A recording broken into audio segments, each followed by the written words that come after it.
सुप्रभात दर्शक बंधु। आज अक्टोबर 21 तारिख मंगलवार। चलतु नजर पकाइबा आज देश विदेश प्रमुख खबर गुड़िक किंतु ता पूर्व जदि आपण मैंने आम वीडियो को लाइक करना आम वीडियो को लाइक करी कमेंट रे जय जगन्नाथ लिखंतु।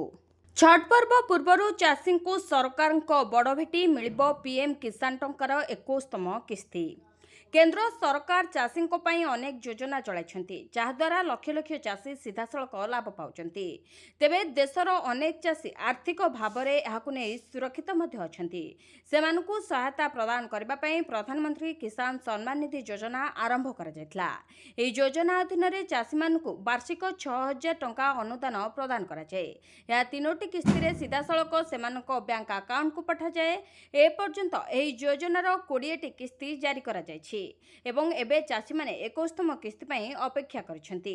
प्रधानमंत्री किसान सम्मान निधि योजना बा पीएम किसान रो परवर्ती किस्ती पई चाषी माने अपेक्षा करथिबा बेले ए पर्यंत 21तम किस्ती मिले नाही।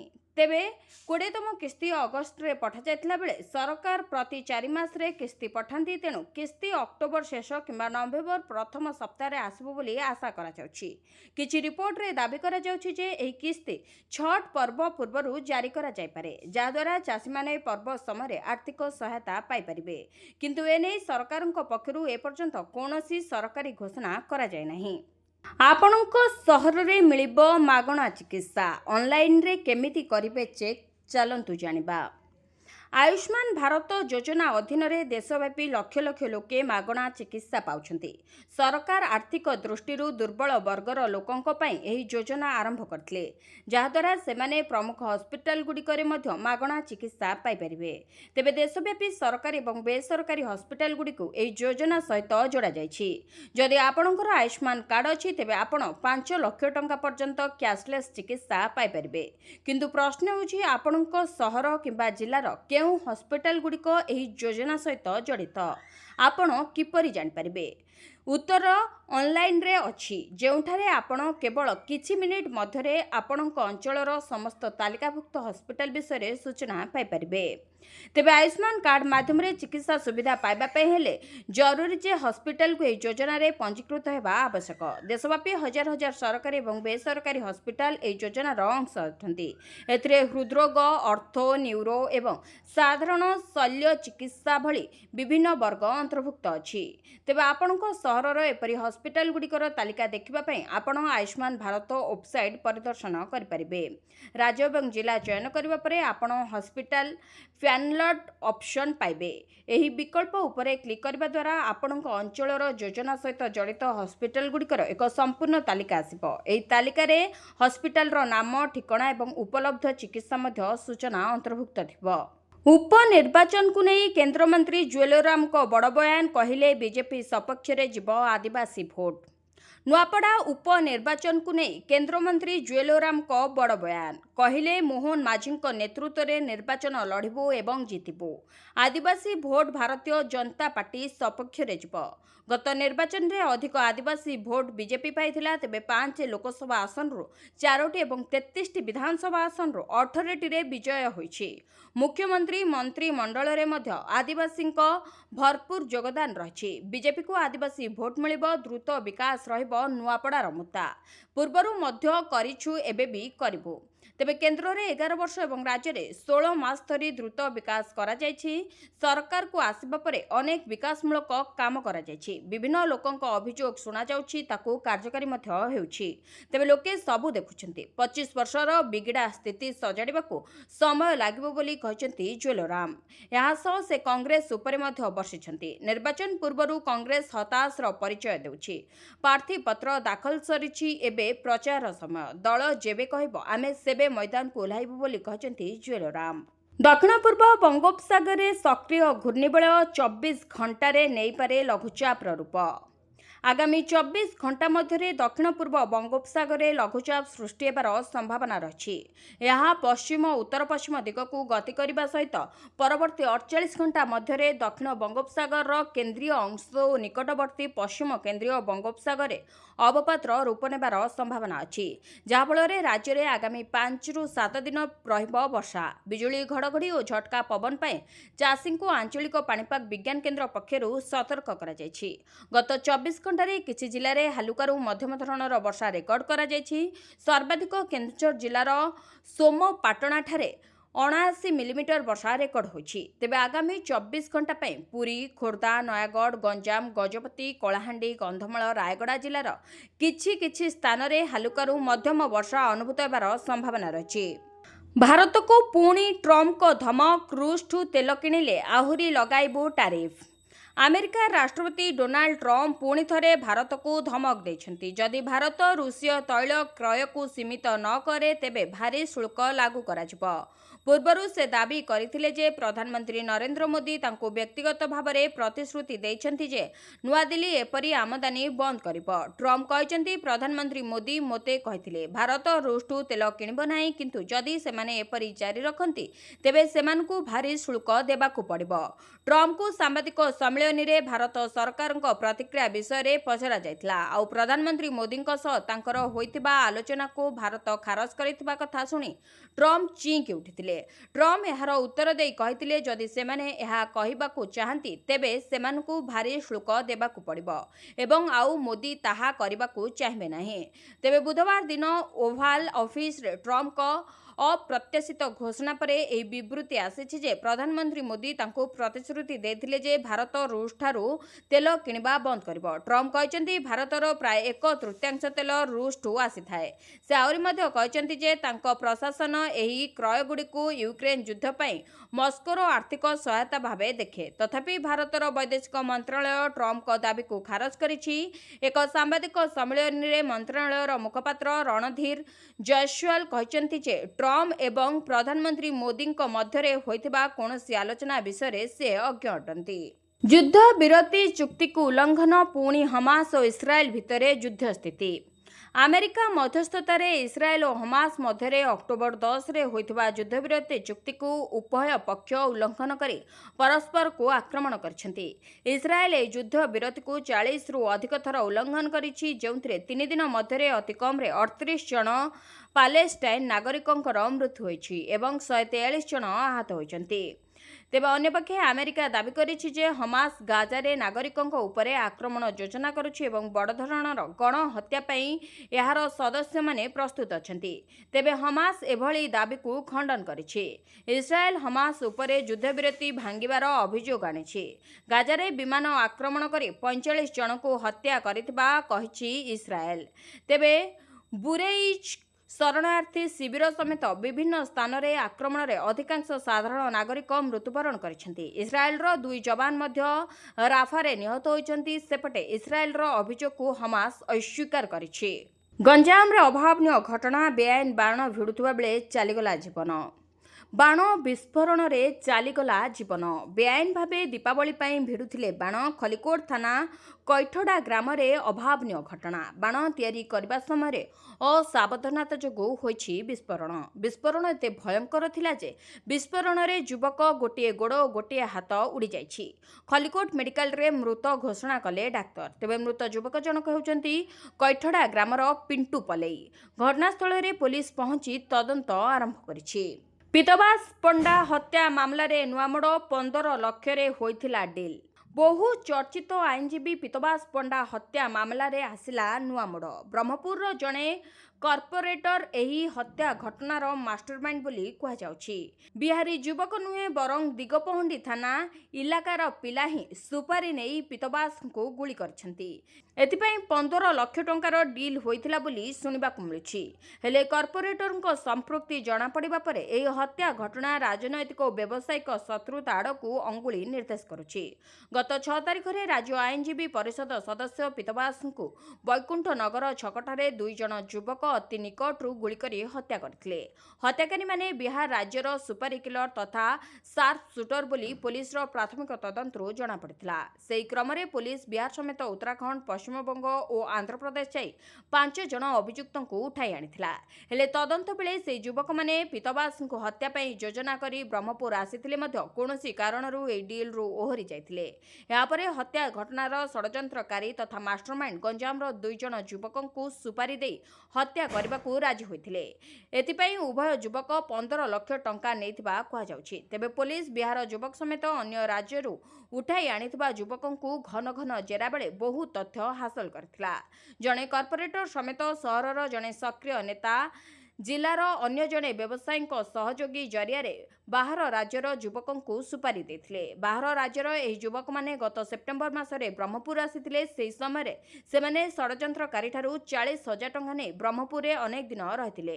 तेबे पितवासଙ୍କୁ पिछा करबा सह तांको गतिविधि परखिथिले। हेले से जणे आईनजीवी हेबा सह अनेक समय रे जनगहळी अंचल रे रहुतबारु बाहर अंचल रे युवक माने तांको हत्या करबाकू पछघुंचा देथिले। सेही क्रम रे बाहर राज्यर ए युवक माने ब्रह्मपुर छाड़ी चली जाइथिले। या परे षड्यंत्रकारी माने नुआ हत्याकारी खोजिथिले। गंजाम जिलार 2 जण युवक पितवासଙ୍କୁ गुली करी हत्या करबाकू राजी होइथिले।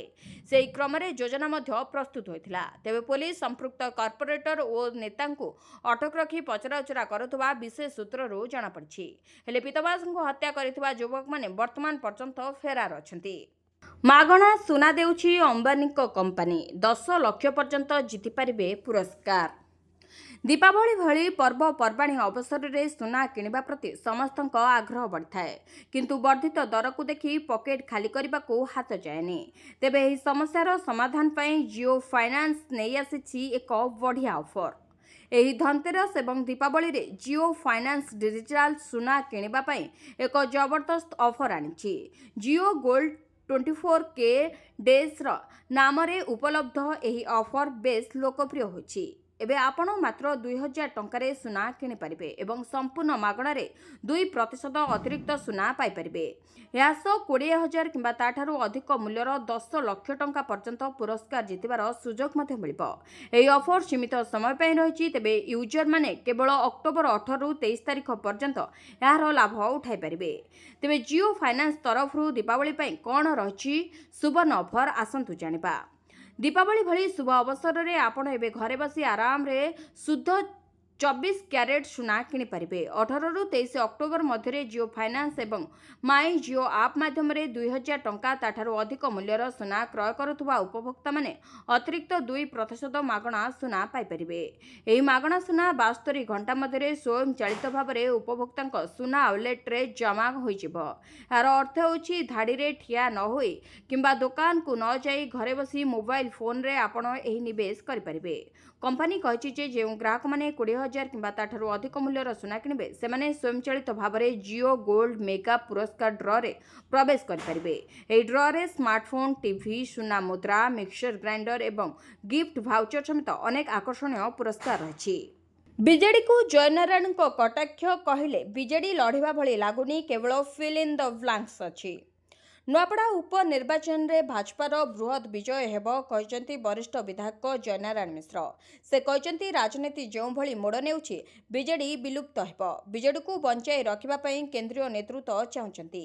आमे मध्य चाहुनाउ बीजेडी विलुप्त होई जाऊ। नुआपड़ा रे भाजपा एकपाखिया जीतिबो बोली भविष्यवाणी करिसंती जयनारायण। बीजेडी पाखे प्रार्थी नथिला जेउथि पई जिला डेई अत्ताबारारू प्रार्थी कले। से आहरी मध्य कहचंती बीजेडी लढ़िबा भली लागुने, केवल फिल इन द ब्लैंक्स न्याय कार्य करुथबा कटाक्ष करि कहचंती। अन्यपक्षे कांग्रेस को लोके प्रत्याख्यान करिसंती, प्रार्थी को बहिष्कार करिसंती बोली जयनारायण कहचंती, जाहाकु नै वर्तमान राज्य राजनीति बेस सरगरम रहिछि। आईएनएस विक्रांत रे प्रधानमंत्री मोदी कहले जे माने निज दम रे लढंती सेमानकर सर्वदा विजय हुए। सबुथर परी प्रधानमंत्री नरेंद्र मोदी देशर सैनिक मानक सहित दीपावली पालन करथिले। एथर प्रधानमंत्री मोदी गोवा एवं करवार उपकूल रे अवस्थित आईएनएस विक्रांत को दीपावली पालन करबा पई बाछिथिले। सैन्य मानकु संबोधित करी से कहिथिले जे भारतीय सेना, वायुसेना एवं भारतीय नौसेना मध्य समन्वय पाकिस्तान को ऑपरेशन सिंदूर रे आत्मसमर्पण करबा को बाध्य करथिला। नौसेना कर्मचारी मानकु संबोधित करी प्रधानमंत्री मोदी कहिथिले जे जेउ मानक पाखरे निज दम रे लड़िबार साहस अछि सेमाने सर्वदा श्रेष्ठ अटंती। ऑपरेशन सिंदूर रे तीनोटी बाहिनी अंशग्रहण प्रमाणित करथिला जे आमर सेना सबठारो शक्तिशाली एवं आमर साहसी सैनिक माने पाकिस्तान को आंठू माड़ी पकाइथिले। जेतेबेले शत्रु उपस्थित थाए एवं युद्धर विपद थाए, जेउ माने निज दम रे लड़िबार साहस थाए ସେମାନେ ସର୍ବଦା ଶ୍ରେଷ୍ଠ ଅଟନ୍ତି। ମାଲକାନଗିରିରେ ଅନର କିଲିଂ, ଝିଅର ପ୍ରେମିକଙ୍କ ହତ୍ୟା ପଛରେ ବାପା। ଝିଅ ପ୍ରେମ କଲା ବୋଲି ବାପା ସାଜିଲେ ହତ୍ୟାକାରୀ। ନାବାଳକ ପ୍ରେମିକାକୁ ଫିଲ୍ମ ଷ୍ଟାଇଲରେ କରିଲେ ହତ୍ୟା। ମାଲକାନଗିରି ଜିଲ୍ଲା ମାଥିଲି ଥାନା ଅନ୍ତର୍ଗତ ବଡ଼ାଗୁଡ଼ା ଗାଁ ହତ୍ୟାକାଣ୍ଡର ପର୍ଦ୍ଦାଫାଶ କରିଛି ପୋଲିସ। କଲେଜ ଛାତ୍ର ବିଷ୍ଣୁ ନାୟକଙ୍କୁ ମାରି ପୋଖରୀରେ ଫିଙ୍ଗି ଦେଇଥିଲା ନରରାକ୍ଷସ। ସବୁ ପ୍ରମାଣ ଏକାଠି କରି ନାବାଳିକାଙ୍କ ବାପା ସମେତ ଦୁଇ ସହଯୋଗୀ ମନୋଜ ଏବଂ ସାଗରଙ୍କୁ ଗିରଫ କରି ଜେଲ୍ ପଠାଇଛି ପୋଲିସ। କିନ୍ତୁ ମୁଖ୍ୟ ଅଭିଯୁକ୍ତ ବିନୋଦ କୁମାର ଏବେ ବି ଫେରାର ଅଛି। ସେପଟେ ନାବାଳିକା ପ୍ରେମିକା ମଧ୍ୟ ବିଷ ପିଇ ଆତ୍ମହତ୍ୟା କରିଥିବା ଅଭିଯୋଗ ହୋଇଛି। ଝିଅ ଆତ୍ମହତ୍ୟା ପାଇଁ ମାଥିଲି ଥାନା ଆଇଆଇସିଙ୍କୁ ଦାୟୀ କରିଛନ୍ତି ମୃତ ନାବାଳିକାଙ୍କ ମା। ତେବେ ସେପ୍ଟେମ୍ବର 30, 2025ରେ ହୋଇଥିଲା ଏଭଳି ଏକ ନାରକୀୟ କାଣ୍ଡ। କତାମେଡ଼ା ଦଶହରା ବୁଲିବାକୁ ନେଇ ହତ୍ୟା ଷଡ଼ଯନ୍ତ୍ର ରଚିଥିଲା ବିନୋଦ କୁମାର। ନାବାଳିକା ପ୍ରେମିକା ସହ ବିଷ୍ଣୁଙ୍କ ପ୍ରେମ ସମ୍ପର୍କକୁ ସହିପାରି ନଥିଲା। ନିଜେ ମଧ୍ୟ ପ୍ରେମ ନିବେଦନ କରିପାରୁ ନଥିଲା। ପ୍ରେମିକାର ବାପାଙ୍କୁ ସତ ମିଛ କହି ହତ୍ୟା କରିବାକୁ ପ୍ରବର୍ତ୍ତାଇଥିଲା। ଶେଷରେ ସହଯୋଗୀଙ୍କ ଦ୍ୱାରା ରେଙ୍ଗାବେଡ଼ା ଗାଁରୁ ବିଷ୍ଣୁଙ୍କୁ ଡାକିଥିଲା। ପାଙ୍ଗାମ ନିକଟସ୍ଥ ବଡ଼ାଗୁଡ଼ା ଗାଁ ପୋଖରୀ ପାଖରେ ଅଭିଯୁକ୍ତମାନେ ପ୍ଲାଷ୍ଟିକ ଦଉଡ଼ିରେ ବିଷ୍ଣୁଙ୍କ ବେକକୁ ବାନ୍ଧି ଦେଇଥିଲେ ପରେ ଏକ ଧାରୁଆ ଅସ୍ତ୍ରରେ 16 ଥର ତାଙ୍କ ଛାତିରେ ଭୁଷି ସଂଘବଦ୍ଧ ହତ୍ୟା କରିଥିଲେ 4 ଅଭିଯୁକ୍ତ। ପାରିପାର୍ଶ୍ୱିକ ସ୍ଥିତି ଏବଂ ଡିଜିଟାଲ ପ୍ରମାଣ ଆଧାରରେ ଅଭିଯୁକ୍ତଙ୍କ ପାଖରେ ପହଞ୍ଚିଥିଲା ପୋଲିସ।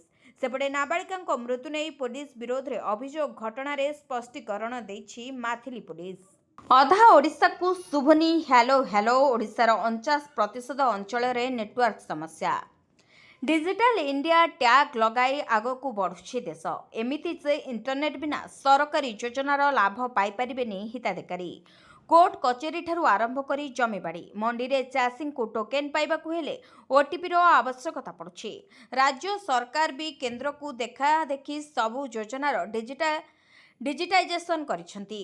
ହେଲେ ବାସ୍ତବତା ହେଲା ଓଡ଼ିଶାରେ ଆଣ୍ଠେଇ ପଡ଼ିଛି ଡିଜିଟାଲ ଇଣ୍ଡିଆ। ରାଜ୍ୟ ମୁଖ୍ୟ ଶାସନ ସଚିବଙ୍କୁ କେନ୍ଦ୍ର ଆଦିବାସୀ କଲ୍ୟାଣ ମନ୍ତ୍ରଣାଳୟ ଲେଖିଥିବା ଏହି ଚିଠି ବୟାନ କରୁଛି କେତେ ବିକଳ ଅବସ୍ଥାରେ ରହିଛି ଓଡ଼ିଶାରେ ମୋବାଇଲ ସେବା। ଓଡ଼ିଶାର 49% ଅଞ୍ଚଳରେ ମୋବାଇଲ ନେଟୱାର୍କ ସମସ୍ୟା ରହିଛି। ଆଦିବାସୀ ଅଧିଷ୍ଠିତ ଅଞ୍ଚଳରେ ପହଞ୍ଚି ପାରୁନି ମୋବାଇଲ ସେବା। ଗଞ୍ଜାମ, କେନ୍ଦୁଝର ଓ କନ୍ଧମାଳ ଉପରେ ସ୍ୱତନ୍ତ୍ର ଫୋକସ୍ ଦେବାକୁ ପରାମର୍ଶ ଦିଆଯାଇଛି। ତେବେ କେନ୍ଦ୍ର ଚିଠିରେ କେତେ ସତ ଅଛି ତା ଗ୍ରାଉଣ୍ଡ ଜିରୋରେ ପରଖିଥିଲା ଗଣମାଧ୍ୟମ। କେଉଁଠି ନେଟୱାର୍କ ସମସ୍ୟା ପାଇଁ ଲୋକେ ସରକାରୀ ଯୋଜନାରୁ ବଞ୍ଚିତ ତ ଆଉ କେଉଁଠି ପାଠ ପଢ଼ିବାକୁ ପାହାଡ଼ ଚଢ଼ୁଛନ୍ତି ଛାତ୍ରଛାତ୍ରୀ। ତେବେ ଓଡ଼ିଶାରେ ମୋବାଇଲ ନେଟୱାର୍କ ସମସ୍ୟା ନେଇ ରାଜ୍ୟସଭାରେ କେନ୍ଦ୍ର ରଖିଥିବା ଉତ୍ତର ମଧ୍ୟ ଚିନ୍ତାଜନକ। ଓଡ଼ିଶାର 1921 ଗାଁରେ ଆଜି ବି ନାହିଁ ମୋବାଇଲ ନେଟୱାର୍କ ସୁବିଧା। କନ୍ଧମାଳରେ ସର୍ବାଧିକ 375 ଗାଁକୁ ଆସିନି ନେଟୱାର୍କ। ସେହିପରି ଅନୁଗୁଳ, ରାୟଗଡ଼ା, ଗଜପତି, କୋରାପୁଟ, ମାଲକାନଗିରିରେ ନେଟୱାର୍କ ସମସ୍ୟା ନାକେଦମ କରୁଛି। 5G ସେବା ତ ସାତସପନ। ରାଜ୍ୟର 90%ରୁ ଅଧିକ ଗାଁ 4G ସେବା ସାହାରାରେ ଚାଲୁଛି। ପ୍ରଶ୍ନ ଉଠୁଛି ପ୍ରତି ଅଞ୍ଚଳରେ ମୋବାଇଲ ନେଟୱାର୍କ ନଥାଇ ସବୁ ଯୋଜନାର ଡିଜିଟାଇଜେସନର ହେଲା କେମିତି? ସରକାରୀ ଯୋଜନାରେ ଦୁର୍ନୀତି ପାଇଁ ଏହା ପ୍ରୋତ୍ସାହିତ କରୁନି କି? ଯାହାକୁ ନେଇ ବର୍ତ୍ତମାନ ବୁଦ୍ଧିଜୀବୀ ମହଲରେ ମଧ୍ୟ ଚର୍ଚ୍ଚା ଜୋର ଧରିଛି। ୟେମେନ ଉପକୂଳରେ ସମୁଦ୍ର ମଧ୍ୟଭାଗରେ ଦୁର୍ଘଟଣା। ଏଲପିଜି ଟ୍ୟାଙ୍କରରେ ନିଆଁ, 2 କ୍ରୁ ସଦସ୍ୟ ନିଖୋଜ। ୟେମେନ ଆଡେନ ଉପକୂଳରେ ଏକ ବଡ଼ ସାମୁଦ୍ରିକ ଦୁର୍ଘଟଣା ଘଟିଛି। ଏହି ଭୟଙ୍କର ଦୁର୍ଘଟଣାରେ କାମେରୁନ ପତାକାଧାରୀ ଜାହାଜ MV ଫାଲକନରେ ଏକ ବଡ଼ ବିସ୍ଫୋରଣ ଏବଂ ତାପରେ ନିଆଁ ଲାଗିଥିଲା। ଜାହାଜଟି ୟେମେନର ଆଡେନ ବନ୍ଦରରୁ ଏଲପିଜି ନେଇ ଦକ୍ଷିଣ ପୂର୍ବ ଜିବୁତି ଅଭିମୁଖେ ଯାଉଥିଲା। ଜାହାଜରେ ଏକ ବଡ଼ ବିସ୍ଫୋରଣ ଘଟିବା ଫଳରେ ଜାହାଜ ସାରା ନିଆଁ ବ୍ୟାପି ଯାଇଥିଲା। ତଥାପି ଜାହାଜରେ ଥିବା 24 ଜଣ କ୍ରୁ ସଦସ୍ୟଙ୍କୁ ଉଦ୍ଧାର କରାଯାଇଛି। ତେବେ ଜିବୁତି ତଟରକ୍ଷୀ ବାହିନୀକୁ ହସ୍ତାନ୍ତର କରାଯାଇଥିଲା। ଅଧିକାଂଶ କ୍ରୁ ସଦସ୍ୟ ଭାରତୀୟ ନାଗରିକ ଥିଲେ। ତେବେ ଅଗ୍ନିକାଣ୍ଡ ପରେ MV ଫାଲକନରୁ 23 ଜଣ ଭାରତୀୟ କ୍ରୁ ସଦସ୍ୟଙ୍କୁ ଉଦ୍ଧାର କରାଯାଇଥିଲା। ତଥାପି 2 ଜଣ କ୍ରୁ ସଦସ୍ୟ ଏବେ ବି ନିଖୋଜ ଅଛନ୍ତି। ବିସ୍ଫୋରଣ ଏବଂ ଅଗ୍ନିକାଣ୍ଡ ପରେ କ୍ୟାପ୍ଟେନ ସାହାଯ୍ୟ ପାଇଁ ଏକ ଜରୁରୀକାଳୀନ ଡାକ ପଠାଇଥିଲେ, ଯାହାଫଳରେ ତୁରନ୍ତ କ୍ରୁ ସଦସ୍ୟଙ୍କ ପାଇଁ ଏକ ସନ୍ଧାନ ଏବଂ ଉଦ୍ଧାର କାର୍ଯ୍ୟ ଆରମ୍ଭ କରାଯାଇଥିଲା। ତେବେ ଘଟଣା ସମ୍ପର୍କରେ ଏକ ସରକାରୀ ବିବୃତ୍ତି ଜାରି କରିଥିଲେ। ବିବୃତ୍ତିରେ ଆପସାଇଡ୍ସ କହିଛନ୍ତି ଏମ୍ଭି ଫାଲକନରେ 26 ଜଣ କର୍ମଚାରୀ ଥିଲେ, ଯେଉଁଥିରୁ 24 ଜଣଙ୍କୁ ସୁରକ୍ଷିତ ଭାବରେ ସ୍ଥାନାନ୍ତର କରାଯାଇଛି ଏବଂ 2 ଜଣ ଏପର୍ଯ୍ୟନ୍ତ ନିଖୋଜ ଅଛନ୍ତି। ଦୀପାବଳିରେ ବଡ଼ ଅଘଟଣ, ବାଇକ୍ରେ ଫୁଟିଲା ବାଣ, 2 ଗୁରୁତର। ବାଣ ଫୁଟି 2 ଜଣ ଗୁରୁତର। ଦୀପାବଳିରେ ଘଟିଛି ଏକ ବଡ଼ ଅଘଟଣ। ଗୁରୁତରଙ୍କୁ ଏସ୍ସିବି ମେଡିକାଲରେ ଭର୍ତ୍ତି କରାଯାଇଛି। ତେବେ ଉଭୟଙ୍କ ଅବସ୍ଥା ସଙ୍କଟାପନ୍ନ ଥିବା ଜଣାପଡ଼ିଛି। ବାଣ ନେଇ ଗଲାବେଳେ ହଠାତ୍ ହୋଇଥିଲା ବିସ୍ଫୋରଣ। ଏଭଳି ଏକ ଘଟଣା ଦେଖିବାକୁ ମିଳିଛି ଚାଉଳିଆଗଞ୍ଜ ଥାନା ଅପର୍ଣ୍ଣା ନଗରରେ। ତେବେ ବାଇକ୍ରେ ବାଣ ନେଇ ଯାଉଥିବା ବେଳେ ଅଘଟଣ ଘଟିଥିଲା। ହଠାତ୍ ବାଣ ଫୁଟିବାରୁ ନିୟନ୍ତ୍ରଣ ହରାଇ ତଳେ ପଡ଼ିଯାଇଥିଲେ ଗାଡ଼ି ଚାଳକ ଓ ସାଥୀ। ତେବେ 2 ଜଣଙ୍କୁ ଉଦ୍ଧାର କରାଯାଇ ଆମ୍ବୁଲାନ୍ସ ଯୋଗେ ମେଡିକାଲରେ ଭର୍ତ୍ତି କରାଯାଇଛି। କଟକ ଏସ୍ସିବି ମେଡିକାଲରେ 2 ଜଣଙ୍କ ଚିକିତ୍ସା ଚାଲିଛି। ତେବେ 2 ଜଣଙ୍କ ଅବସ୍ଥା ଗୁରୁତର ଥିବା କୁହାଯାଉଛି। ବିହାର ବିଧାନସଭା ଭୋଟ ଚାଲିଛି ଦଳଡିଆଁ ପର୍ବ। ବିହାର ବିଧାନସଭା ନିର୍ବାଚନ ପାଇଁ କମ୍ପୁଛି ପ୍ରଚାର ମୈଦାନ। ଏହାରି ଭିତରେ ଚାଲିଛି ଦଳଡିଆଁ ପର୍ବ। ପୂର୍ବତନ ସାଂସଦ ଏବଂ 4 ଥରର ବିଧାୟକ ସରଫରାଜ ଆଲମ ପ୍ରଶାନ୍ତ କିଶୋରଙ୍କ ଜନ ସୁରାଜ ପାର୍ଟିରେ ଯୋଗ ଦେଇଛନ୍ତି। ସେହିପରି ଆର୍ଜେଡି ଛାଡ଼ିଥିବା ସଙ୍ଗୀତା କୁମାରୀ ବିଜେପିରେ ସାମିଲ ହୋଇଛନ୍ତି। ଯୋଗଦେବା ପରେ ସଙ୍ଗୀତାଙ୍କୁ ମୋହନିଆ ଆସନରୁ ଟିକେଟ ଦେଇଛି ବିଜେପି। ଆର୍ଜେଡିର 4 ଜଣ ପୂର୍ବତନ ବିଧାୟକଙ୍କୁ ଜେଡିୟୁ ଟିକେଟ ଦେଇଛି। ଏହା ବ୍ୟତୀତ ଅନନ୍ତ ସିଂଙ୍କୁ ପ୍ରାର୍ଥୀ କରିଛି ଜେଡିୟୁ। ଅନନ୍ତ ବର୍ତ୍ତମାନର ଆର୍ଜେଡି ବିଧାୟକ ନୀଲମ ଦେବୀଙ୍କ ସ୍ୱାମୀ। ସେହିପରି ସିଦ୍ଧାର୍ଥ ସୌରଭ ବିଜେପି ଟିକେଟରେ ବିକ୍ରମରୁ ନିର୍ବାଚନ ଲଢୁଛନ୍ତି। ରାଷ୍ଟ୍ରୀୟ ଲୋକ ସମତା ପାର୍ଟି ଆର୍ଏଲ୍ଏସ୍ପି ଛାଡ଼ିଥିବା ସୁରଜ ଭାନ ସିଂଙ୍କ ପତ୍ନୀ ବୀଣା ଦେବୀଙ୍କୁ ମୋକାମାରୁ ଆର୍ଜେଡି ପ୍ରାର୍ଥୀ ଘୋଷଣା କରିଛି। 2025 ବିହାର ବିଧାନସଭା ନିର୍ବାଚନରେ ମହିଳାମାନଙ୍କୁ ନେଇ ନୂଆ ମୁହଁ ରାଜନୀତି ଚାଲିଛି। ଏନ୍ଡିଏ, ମହାଗଠବନ୍ଧନ ଏବଂ ଜନ ସୁରାଜ ପାର୍ଟି ସମେତ ପ୍ରମୁଖ ଦଳଗୁଡ଼ିକ ନୂତନ ମହିଳା ପ୍ରାର୍ଥୀଙ୍କୁ ମଇଦାନକୁ ଓହ୍ଲାଇଛନ୍ତି। ମାନିଲେନି ଗାଇଡଲାଇନ, ଏକାଧିକ ସ୍ଥାନରେ ଫୁଟିଲା ବାଣ, ଧୂଆଁମୟ ରାଜଧାନୀ ଭୁବନେଶ୍ୱର। ରାତି 9ଟା ପରେ ମଧ୍ୟ ବାଣ ଫୁଟିଲା, ମାନିଲେନି ଗାଇଡଲାଇନ। ଅନେକ ସ୍ଥାନରୁ ଆସିଛି ବାଣ ଆବାଜ। ପ୍ରଦୂଷଣ ନିୟନ୍ତ୍ରଣ ବୋର୍ଡର ଗାଇଡଲାଇନକୁ ମାନିନାହାନ୍ତି ରାଜଧାନୀବାସୀ। ଗାଇଡଲାଇନ ନ ମାନି ରାତି 9ଟା ପରେ ବାଣ ଫୁଟାଇଥିଲେ ରାଜଧାନୀବାସୀ। ଧୂଆଁମୟ ହୋଇଥିଲା ପୁରା ଭୁବନେଶ୍ୱର। ତେବେ ଗାଇଡଲାଇନ ଥିବା ପରେ ମଧ୍ୟ କେହି ଏହାକୁ ମାନିନଥିଲେ। ଗାଇଡଲାଇନର ସମୟସୀମା ସରିଥିଲେ ମଧ୍ୟ ବିଭିନ୍ନ ସ୍ଥାନରେ ବାଣ ଫୁଟିଥିଲା। ତେବେ ରାଜଧାନୀରେ ଧଳା ଧୂଆଁର ଆସ୍ତରଣ ମଧ୍ୟ ଦେଖିବାକୁ ମିଳିଥିଲା। ବାଣର ଧୂଆଁ ରାଜଧାନୀ ସହରକୁ କବଳିତ କରିଥିଲା। ତେବେ ଦୀପାବଳି ଦିନ ରାତି ପ୍ରାୟ 7ଟାରୁ 9ଟା ମଧ୍ୟରେ ବାଣ ଫୁଟାଇବା ପାଇଁ ସାଧାରଣ ଜନତାଙ୍କୁ କୁହାଯାଇଥିଲା। ଏହାପରେ କେହି ମଧ୍ୟ ବାଣ ଫୁଟାଇଲେ କାର୍ଯ୍ୟାନୁଷ୍ଠାନ ଗ୍ରହଣ କରାଯିବ ବୋଲି ମଧ୍ୟ କୁହାଯାଇଥିଲା। କିନ୍ତୁ ଏହି ଗାଇଡଲାଇନକୁ କେହି ପାଳନ କରିନାହାନ୍ତି। ଅନ୍ୟପଟେ ଦୀପାବଳିରେ ଅନେକ ଜାଗାରେ ଅଘଟଣ ମଧ୍ୟ ଦେଖିବାକୁ ମିଳିଥିଲା। ବୋଲଗଡ଼ରେ ଲିଚୁ ଲାଇଟ୍ ଲଗାଇବା ବେଳେ ବିଦ୍ୟୁତ ଆଘାତ ଲାଗି ଜଣଙ୍କର ଜୀବନ ଯାଇଥିବା ବେଳେ କଟକରେ ବାଇକ୍ରେ ବାଣ ବିସ୍ଫୋରଣ ହେବା ଫଳରେ 2 ଜଣ ଗୁରୁତର ହୋଇଛନ୍ତି। ମହିଳାଙ୍କ ଖାତାକୁ ଆସିବ ସୁଭଦ୍ରା ଟଙ୍କା। ସୁଭଦ୍ରା ଯୋଜନାର ତୃତୀୟ ପର୍ଯ୍ୟାୟ ଟଙ୍କା ମହିଳାଙ୍କ ଖାତାକୁ ଆସିସାରିଥିବା ବେଳେ ଚତୁର୍ଥ ପର୍ଯ୍ୟାୟ ଟଙ୍କା ଆସିବାକୁ ଯାଉଛି। ଏହି ଟଙ୍କା ମାର୍ଚ୍ଚ 8 ତାରିଖରେ ମିଳିବ ବୋଲି ଚର୍ଚ୍ଚା ହେଉଛି। କିନ୍ତୁ ଏଯାଏ ସରକାରଙ୍କ ପକ୍ଷରୁ ଏନେଇ କୌଣସି ବିଜ୍ଞପ୍ତି ଜାରି କରାଯାଇନାହିଁ। ତେବେ ସରକାରଙ୍କର ଘୋଷଣା ଅନୁସାରେ ଯେଉଁମାନେ ଯୋଗ୍ୟ ହିତାଧିକାରୀ ହୋଇଥିବେ ଏବଂ ସୁଭଦ୍ରା ଯୋଜନାରୁ ବଞ୍ଚିତ ଥିବେ ସେମାନେ ସୁଭଦ୍ରା ଅଭିଯୋଗ ପୋର୍ଟାଲରେ ନିଜର ଅଭିଯୋଗ କରି ପୁନର୍ବାର ଆବେଦନ କରିପାରିବେ। ଏଥିସହିତ ସରକାରଙ୍କ ସୁବିଧାର ଲାଭ ଉଠାଇପାରିବେ। ତେବେ ସରକାର ପ୍ରାୟ 1 କୋଟି ମହିଳାଙ୍କୁ ସୁଭଦ୍ରା ଯୋଜନାରେ ସାମିଲ କରିଛନ୍ତି। ଏହି ମହିଳାମାନେ 3ଟି କିସ୍ତିରେ 15,000 ଟଙ୍କା ପାଇସାରିଛନ୍ତି। କିନ୍ତୁ ଏବେ ବି ଅନେକ ହିତାଧିକାରୀ ଅଛନ୍ତି ଯେଉଁମାନେ ଏହି ସୁଭଦ୍ରା ଯୋଜନାରୁ ବଞ୍ଚିତ ଅଛନ୍ତି। ଯଦି ଆପଣ ଯୋଗ୍ୟ ହିତାଧିକାରୀ ଏବଂ ସୁଭଦ୍ରା ଟଙ୍କା ପାଇନାହାନ୍ତି ତାହେଲେ ଆପଣ ସୁଭଦ୍ରା ଅଭିଯୋଗ ପୋର୍ଟାଲରେ ନିଜର ଅଭିଯୋଗ କରିପାରିବେ। ଏଥିସହିତ ନୂତନ ଭାବରେ ଆବେଦନ କରିପାରିବେ। ତେବେ ସରକାର ଏହି ଆବେଦନକୁ ଗ୍ରହଣ କରି ଆପଣ ଯୋଗ୍ୟ ହୋଇଥିଲେ ଆପଣଙ୍କୁ ଏକାଥରେ 20,000 ଟଙ୍କା ଦେଇପାରନ୍ତି। 36,000 ଫୁଟରେ ଉଡୁଥିବା ବିମାନର ଭାଙ୍ଗିଲା ୱିଙ୍ଗ ସ୍ଲେଟ୍, ମିନିଟ୍ରେ 10,000 ଫୁଟ ତଳକୁ ଖସିଲା ପ୍ଲେନ୍। ଅକ୍ଟୋବର 16 ତାରିଖରେ ଆମେରିକା ଡେନଭରରୁ ଲସ୍ ଆଞ୍ଜେଲେସ୍ ଯାଉଥିବା ୟୁନାଇଟେଡ୍ ଏୟାରଲାଇନ୍ସ ବିମାନ UA1023 ଏକ ଦୁଃଖଦ ଘଟଣା ଘଟିଥିଲା। ବୋଇଂ 737 ମ୍ୟାକ୍ସ 8 ବିମାନଟି 36,000 ଫୁଟ ଉଚ୍ଚତାରେ ଉଡୁଥିବା ବେଳେ ସାମ୍ନା ୱିଣ୍ଡ ସିଲ୍ଡ ହଠାତ୍ ଭାଙ୍ଗି ଯାଇଥିଲା। ଏହି ଘଟଣାରେ ଜଣେ ପାଇଲଟ ଆହତ ହୋଇଥିଲେ। ମୋଟ 140 ଜଣ ଯାତ୍ରୀ ଏବଂ କ୍ରୁ ସଦସ୍ୟ ବିମାନରେ ଥିଲେ।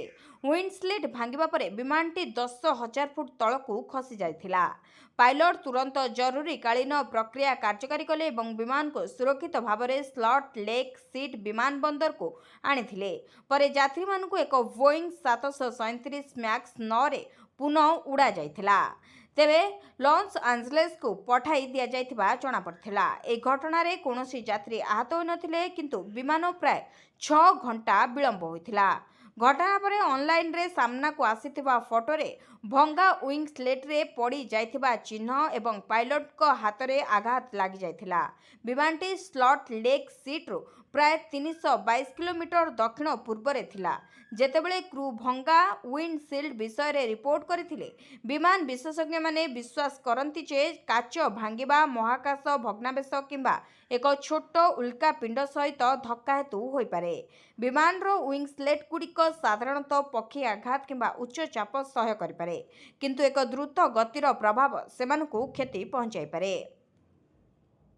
ଭିଡ଼ିଓଟିକୁ ଶେଷ ଯାଏ ଦେଖିଥିବାରୁ ଆପଣଙ୍କୁ ଧନ୍ୟବାଦ। ଯଦି ଆପଣମାନେ ଏପର୍ଯ୍ୟନ୍ତ ଆମ ଭିଡ଼ିଓକୁ ଲାଇକ୍ କରିନାହାନ୍ତି, ଆମ ଭିଡ଼ିଓକୁ ଲାଇକ୍ କରି କମେଣ୍ଟରେ ଜୟ ଜଗନ୍ନାଥ ଲେଖନ୍ତୁ। ଏଥିସହିତ ଆମ ଚ୍ୟାନେଲକୁ ସବସ୍କ୍ରାଇବ୍ କରି ପାଖରେ ଥିବା ବେଲ୍ ଆଇକନ୍କୁ ପ୍ରେସ୍ କରନ୍ତୁ।